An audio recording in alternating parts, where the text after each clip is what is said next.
Well, we saw, of course, that rally in New York overnight, but we had Apple on the way down at one stage. In fact, finishing the day down 0.25%. A report saying the company is cutting orders to parts used to assemble the iPad. The report from JP Morgan says that some Apple suppliers indicated orders were cut by 25%. The piece came from JP Morgan in Hong Kong, and the company's colleagues in New York are disputing it, saying that Apple is, quote, fine. Well, Samsung should find out this week whether it will be able to sell its new Galaxy tablet in Australia. Decision is expected on Thursday on Apple's two-day patent infringement case in Sydney. Apple saying that the Galaxy imitates designs used in iPads and iPhones. Well, it's all part of a global fight between the pair, which began in April in the US and has spread to hearings in South Korea, Japan, Germany, as well as Australia. Now, Samsung isn't backing down. It's countersued Apple, saying that the iPhone and iPad infringe its own patents. Well, let's go live to Sydney and join Doug Hayter. He is Senior Associate at commercial law firm Morgan Lewis.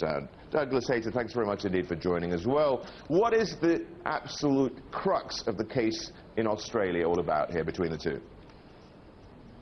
The crux of the case, Rich, is whether Samsung have infringed, as it currently stands, 3 patents held by Apple here in Australia, with a possible 4th on the second day of the hearing later this week. Whether that's the motivations for the parties is another matter, but that's the crux of the legal position here. Now, Apple, of course, is it running scared? Are they actually frightened by the Galaxy? And what so? Because they didn't really bother about the Galaxy until this new version came out. They were quite willing to let them have a share of the market. In court yesterday, Apple wanted to stress that they are interested in protecting their intellectual property, that they welcome competition, that they're not concerned about the Galaxy.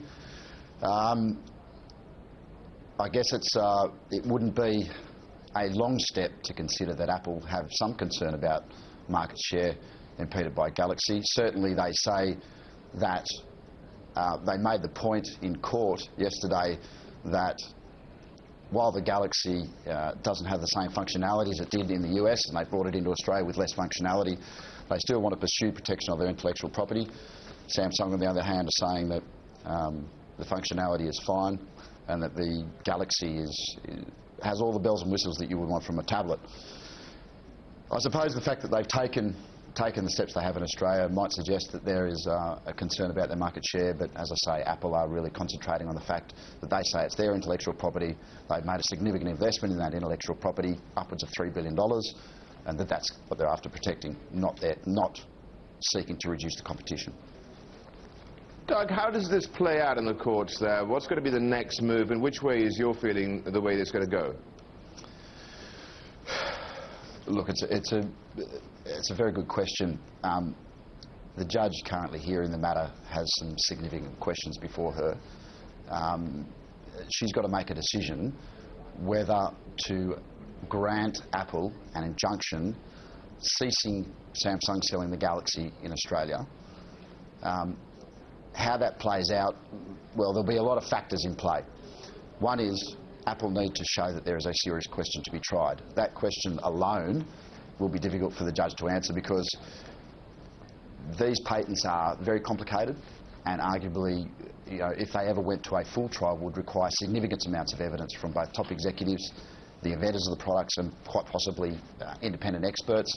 Whether she can get a good read of the issues involving the patents at this stage to say there is a serious question to be tried is one matter. On the other side of the coin is another issue she's going to have to deal with, and that is on the balance of convenience.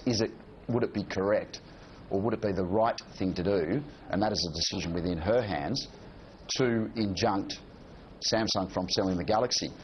The sort of issues that go into the balance of convenience are wide and varied, and there's no set limit on the kind of factors that might be taken into account, but one is whether damages are an adequate remedy.